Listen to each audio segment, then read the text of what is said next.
Voilà, je vais vous présenter des travaux de prospective qu'on a conduits pendant la période de crise pandémique en 2020, qui se sont déroulés en deux phases. Une première phase qui a été à l'initiative de Futurible et de ses adhérents. Futurible, c'est un organisme de prospective français avec lequel l'INRS collabore régulièrement. Et leurs adhérents, pendant la crise, leur avaient demandé d'engager une réflexion visant à se projeter sur l'évolution des organisations du travail après la crise Covid. Donc ça, c'est un premier chantier qui a été mené en collaboration entre Futurible et l'INRS en 2020, notamment pendant l'été 2020. Et puis, on a poursuivi ce travail en approfondissant plus spécifiquement les enjeux de santé et sécurité associés. Et ça, c'est un travail qui a été conduit plutôt sur la fin 2020, début 2021. Essentiellement par l'INRS, mais aussi avec quelques collègues du réseau Assurance Maladie, Risque Pro et de l'ANACT. Alors, le contexte de la demande initiale, c'était de se dire voilà, que la crise Covid, elle venait percuter quand même assez nettement les organisations du travail, avec des organisations qui ont dû s'adapter parfois par des mesures conjoncturelles liées à la pandémie elle-même et aux caractéristiques du virus. Mais on a aussi vu, à l'occasion de la crise pandémique, une forte accélération d'un certain nombre de changements qui étaient déjà à l'œuvre dans le monde du travail. Une individualisation des relations du travail, une accélération de la numérisation, de l'automatisation, des interrogations autour des chaînes de valeur. Donc l'idée, c'était d'anticiper un petit peu ça par des travaux de prospective. Alors je vous dis deux mots sur en gros ce que c'est que la prospective pour ceux qui ne sont pas familiers de la chose. Le plus simple, c'est de dire que l'avenir ne se prévoit pas forcément. Par contre, il se prépare. Et donc l'idée de la prospective, c'est de donner à voir aux acteurs différents futurs possibles, afin que dans leur réflexion stratégique, ils aient intégré un certain nombre d'éléments d'évolution de leur environnement pour pouvoir se préparer au mieux aux évolutions à venir. Donc on n'a pas de boule de cristal, on ne va pas vous dire ce qui va se passer d'ici un an ou deux. D'ailleurs, les incertitudes montent toujours. Mais on a des outils méthodaux qui permettent de dessiner de manière construite et rationnelle des futurs possibles. On essaye de les construire de manière contrastée volontairement pour donner aux acteurs une vision large et qu'ils puissent y confronter leurs orientations stratégiques. Donc pour cette première phase sur l'évolution des organisations du travail, on a travaillé notamment à partir de 6 variables. Donc la question du travail à distance, la question de l'évolution des collectifs de travail et de leur animation, pardon, la question des règles d'encadrement de la relation de travail, la question de l'accélération de l'automatisation du travail aussi bien dans l'industrie que dans les services, les questions autour des critères d'utilité sociale ou de sens au travail, et puis les questions d'évolution des compétences et de la formation des travailleurs. Sur chacune de ces variables, on construit des hypothèses d'évolution pour les années à venir, qui peuvent être également des hypothèses contrastées. Puis en assemblant ces hypothèses, on décrit des scénarios d'évolution. Donc là, dans cet exercice, on avait fait 4 scénarios contrastés d'évolution possible des organisations du travail. Je vous ai mis juste les titres ici. Je ne vais pas vous les détailler parce qu'on n'a pas le temps. Je vous indiquerai où trouver tout ça. Et je ne vais pas vous les détailler également parce que la finalité de la prospective, c'est pas de faire des scénarios, c'est bien d'en tirer les enjeux qui nous semblent importants. Donc là, effectivement, il y a des scénarios où on a des organisations qui sont de plus en plus éclatées, avec des relations de plus en plus individualisées. Puis il y a un scénario un peu plus optimiste de flexi-sécurité. Et je dirais que le scénario 2 d'hétérogénéité des situations et du développement des inégalités, ça serait ce qu'on pourrait qualifier de scénario tendanciel. Donc ce qui nous intéresse, c'est pas tant ces scénarios, c'est surtout ce qu'on peut en tirer en termes d'enjeux. On en a sorti 4 dans cette première phase. Le premier, c'est une question sans surprise autour du développement du travail à distance. Alors je vous explique un peu comment sont construites ces diapos. Il y a d'une part des constats de la situation, on va dire, historique autour du sujet. Donc en France, typiquement sur cette question, un télétravail qui était peu développé, qui était avec des attentes manifestées de la part des salariés et des pouvoirs publics, mais plutôt des résistances du côté des organisations. Et ce qu'on a mis dans la partie émergence, ce sont soit des signaux faibles, on va dire, ou des nouvelles tendances qui apparaissaient avant la crise, soit des choses qui sont apparues notamment à l'occasion des périodes de confinement. Et donc sur cette question du travail à distance, on voyait se développer déjà avant la crise des nouvelles formes de modalités de travail, que ce soit le coworking, c'est-à-dire des travailleurs qui se rassemblent, qui ne sont pas de la même entreprise, mais qui se retrouvent dans un lieu de travail partagé pour faire du travail à distance. Le développement du travail à la tâche via des plateformes numériques, ça c'est le crowdworking. L'exemple typique, c'est Amazon Mechanical Turk. Je n'ai pas le temps de développer. Quelques entreprises qui se créaient déjà avant la crise en full remote, c'est-à-dire 100% à distanciel, sans locaux de travail. Et puis, quelques entreprises aussi qui, bien avant la crise, pour 2017 pour IBM, par exemple, avaient décidé de revenir en arrière en matière de télétravail et de dire à leurs salariés de retourner sur les lieux de travail. On y reviendra. Alors, la partie de droite, c'est ce sur quoi c'est le produit qu'on fournit aux acteurs et aux entreprises. C'est voilà, quelles questions vous devez vous poser dans vos réflexions stratégiques et d'évolution de votre organisation. Donc, il y a une question autour du maintien de la cohésion des équipes, évidemment, et de l'animation de ces collectifs de travail dispersés. Il y a une question autour du management de ces équipes, une question d'évolution des modalités d'intégration des nouveaux embauchés dans ces contextes de travail. Ça, c'est une vraie question, on y reviendra aussi. Et puis, les effets sur l'innovation et la créativité, pour lesquels, là, il y a des points d'interrogation, mais c'est notamment pour ces questions-là que IBM, en 2017, avait commencé à revenir en arrière sur le télétravail. Voilà, vous avez vu comment sont construites les diapos, donc maintenant je vais passer vite sur les 3 suivantes.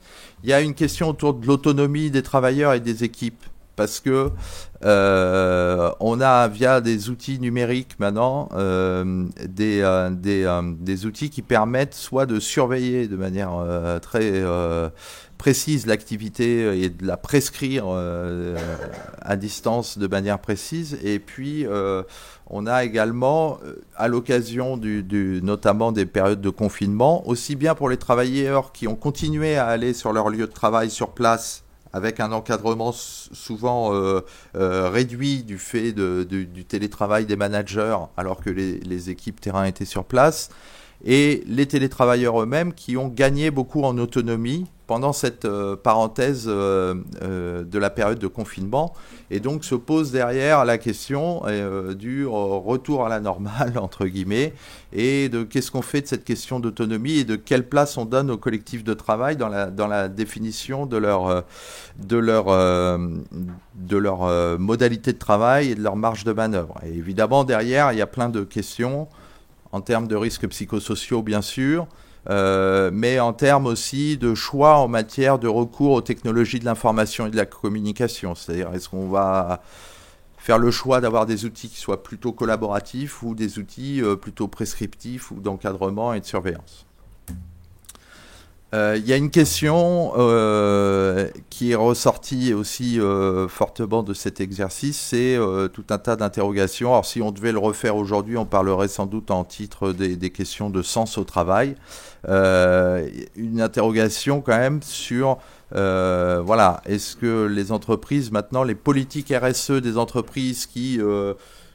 jusqu'à présent ont été quand même beaucoup cantonnés à des rapports sur papier glacé qui étaient plus des rapports de, on va dire, de communication que des éléments vraiment stratégiques dans les entreprises. On voit bien avec la crise actuelle que maintenant ces questions de responsabilité sociale et environnementale, elles sont de plus en plus intégrées dans les orientations stratégiques des entreprises et elles deviennent déterminantes. Et un autre élément qui est ressorti également pendant la crise et qui incite à faire évoluer un peu les réflexions des entreprises autour de la question de la résilience, là, c'est de s'interroger de manière un peu systémique. C'est pour ça qu'on a employé le terme d'entreprise étendue, mais pour vous donner une image, c'est plutôt que de réfléchir uniquement à un plan de continuité d'activité en cas de crise qui soit tourné uniquement sur le fonctionnement de l'entreprise elle-même, intégrer maintenant dans cette réflexion les fournisseurs, les sous-traitants,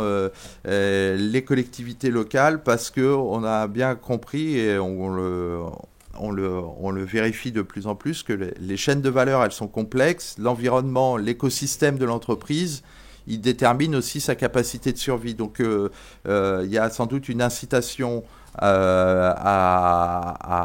aux entreprises à avoir une réflexion un peu élargie quand elles réfléchissent à ces questions.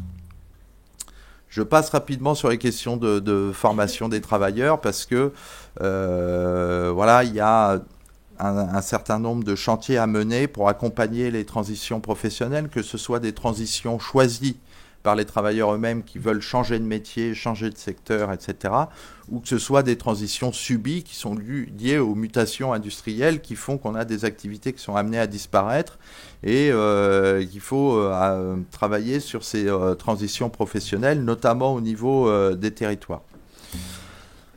Alors, comme je vous disais, on a souhaité nous poursuivre cette réflexion en approfondissant plus spécifiquement les questions de santé et sécurité au travail. Je vous passe les aspects méthodaux parce qu'on n'a pas le temps, mais vous aurez la présentation et puis vous pourrez trouver tout ça.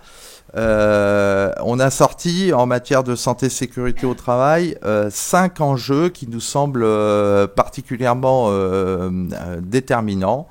Et vous allez le voir, ils sont fortement imbriqués les uns avec les autres. Donc je voulais traiter rapidement. Le premier, c'est un enjeu autour de l'utilisation des technologies de l'information et de la communication. Alors les deux exemples pendant la crise, c'était l'explosion du recours au télétravail, mais aussi l'explosion du e-commerce. Et ce recours aux technologies de l'information et de la communication, il a des conséquences en matière de risque professionnel, notamment en matière de RPS, mais pas uniquement qu'en matière de RPS. C'est-à-dire quand vous avez une explosion du e-commerce et de la prescription automatisée des tâches, vous avez des phénomènes d'intensification du travail, y compris avec des conséquences sur la santé physique des opérateurs en matière d'accidentologie, en matière de TMS, etc. Vous avez des exemples dans la logistique notamment, mais pas que. Et puis aussi des nouvelles questions pour les acteurs de la santé et sécurité au travail auxquelles on n'était pas trop habitués. Des questions par exemple autour de la sédentarité, qui est un nouveau sujet qu'on considérait comme étant un problème de santé publique auparavant, mais quand on recourt massivement au télétravail, ça devient aussi une question de santé au travail. Sur les technologies de l'information et de la communication, le message, c'est aussi de ne pas être... la solution, c'est pas un rejet de la technophobie. La question, c'est d'une part, est-ce qu'on peut mobiliser ces technologies aussi pour lutter contre les risques professionnels et faire de la prévention ? Il y a un potentiel en termes de partage d'informations, etc. Et puis... de quelle manière on arrive à impliquer les travailleurs, les partenaires sociaux de manière intelligente pour arriver à un usage des technologies qui soit adapté aux besoins de l'entreprise et qui soit une vraie plus-value et qui ne rajoute pas des risques et des contraintes. La deuxième question qui est très imbriquée, c'est celle de l'évolution des modes d'organisation, parce que ces technologies de l'information et de la communication, elles ouvrent de nouvelles possibilités organisationnelles. Donc quand on a de plus en plus d'automatisation, on a des systèmes qui peuvent tourner 24 heures sur 24, 7 jours sur 7, etc.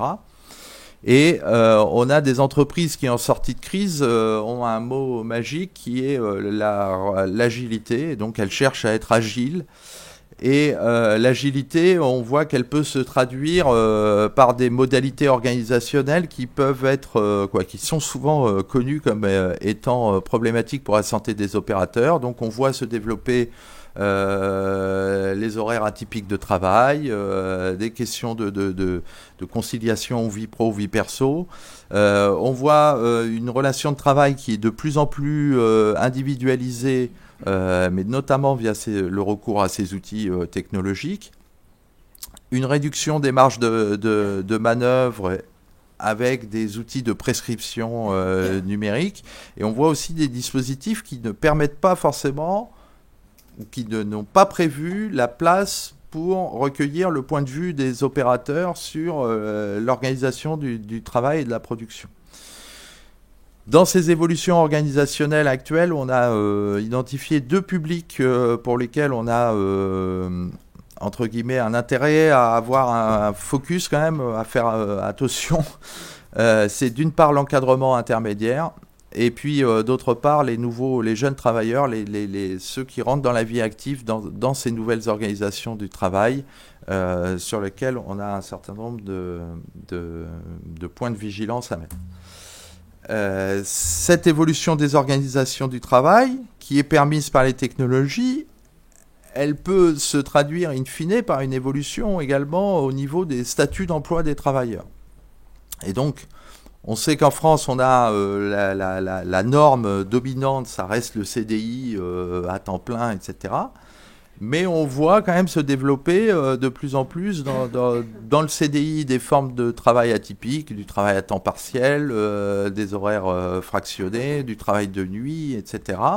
Et puis on voit se développer aussi le travail indépendant, avec des systèmes de management via des applications, des systèmes de rémunération à la tâche qui contribuent à l'intensification du travail.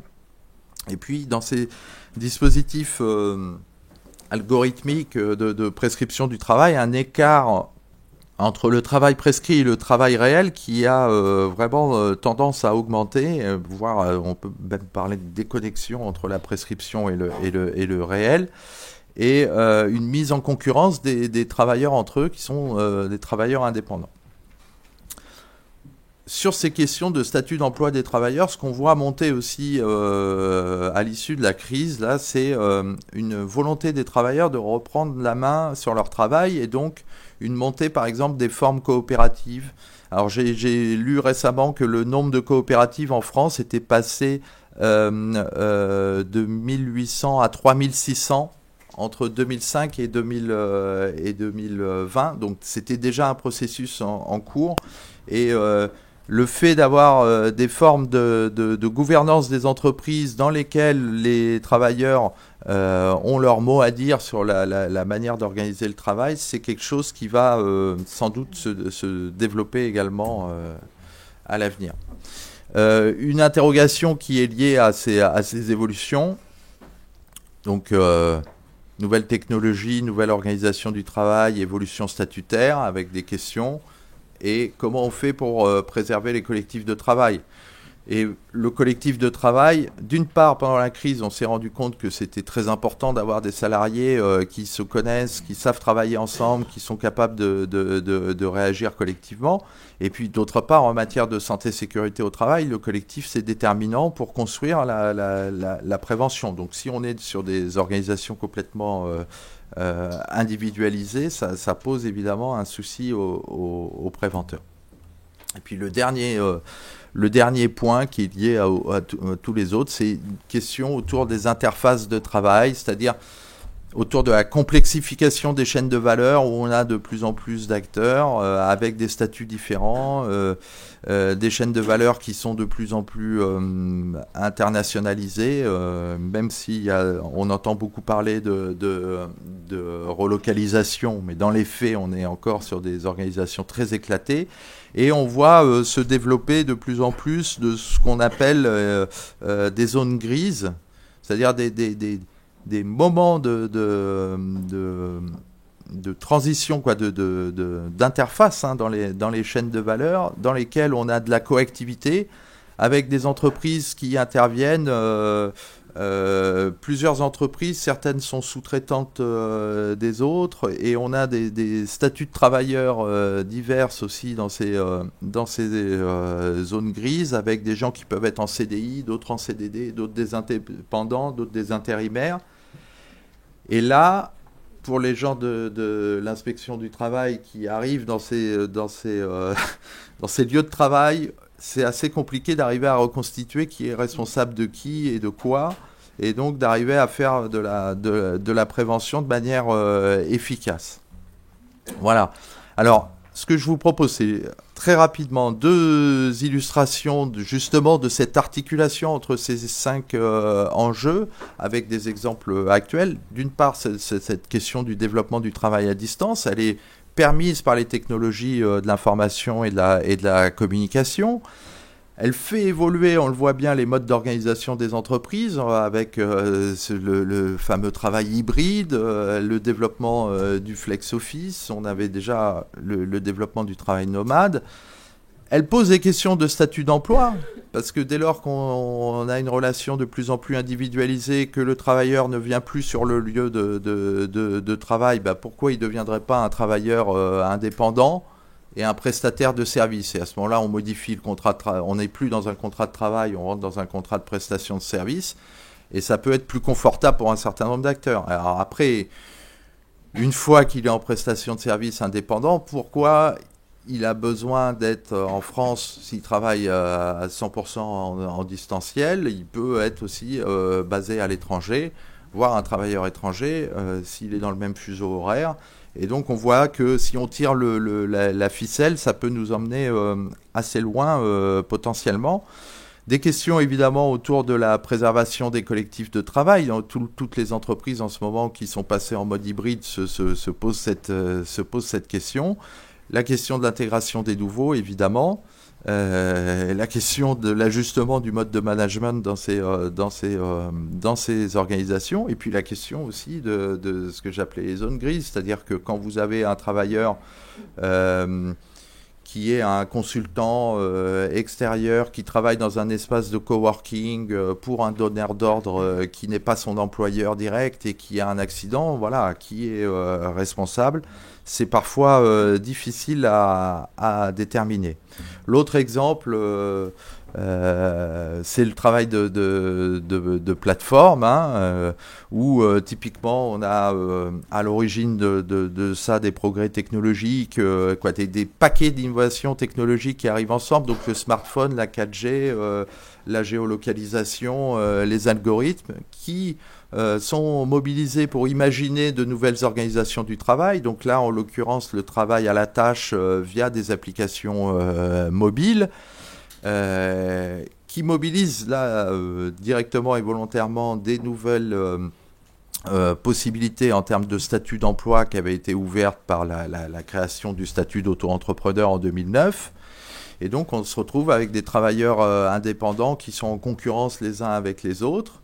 Et puis dans des configurations de travail où la plateforme organise le service, rémunère les livreurs qui sont confrontés à un client, à un restaurateur qui travaille sur la voie publique, mais la plateforme n'est pas responsable de leur santé et sécurité au travail. Donc c'est des nouvelles configurations un petit peu inédites pour les acteurs de la santé et sécurité au travail, ce qui pose un certain nombre de questions, notamment autour des difficultés à appliquer notre cadre institutionnel habituel de la prévention, parce qu'on a de plus en plus une invisibilisation du travail. On a la question de la responsabilité qui n'est pas claire, la question de l'assurance AT-MP et de ces leviers de prévention qui se posent, la question du suivi médical d'un certain nombre de travailleurs qui est rendu de plus en plus difficile. Et puis on voit bien que les principes généraux de prévention dans ces nouvelles configurations, ils peuvent être de plus en plus difficiles à appliquer ou à respecter. Et on voit également une place réduite pour le point de vue des travailleurs dans un certain nombre de ces configurations. Donc voilà, quelques pistes d'action pour la prévention. D'une part, chercher à mobiliser les technologies de l'information et de la communication de manière intelligente pour en faire quelque chose en matière de prévention. D'autre part, arriver à maintenir un dialogue social, y compris sur les sujets technologiques, mais en ayant à l'esprit leur portée organisationnelle, c'est-à-dire l'idée, c'est pas que les partenaires sociaux deviennent tous des geeks experts de l'intelligence artificielle, mais bien qu'ils arrivent quand même à faire valoir leur point de vue sur les enjeux organisationnels qui se cachent derrière le déploiement de ces nouvelles technologies. Et puis la nécessité de maintenir un cadre qui soit responsabilisant pour les acteurs, notamment pour les donneurs d'ordre. Voilà. Alors tous nos travaux de prospective sont disponibles en ligne sur le site, donc vous retrouverez tout ça de manière détaillée. Et voilà, Henri a fait un peu d'autopromotion tout à l'heure, donc il n'y a pas de raison que je m'en prive. On organise le 18 novembre une journée de prospective pour restituer notre dernier exercice qui portait justement sur les questions de qu'est-ce qu'on peut faire ou imaginer faire de l'intelligence artificielle au bénéfice de la santé et sécurité au travail dans les prochaines années. Voilà, je vous remercie et je m'excuse pour le débit.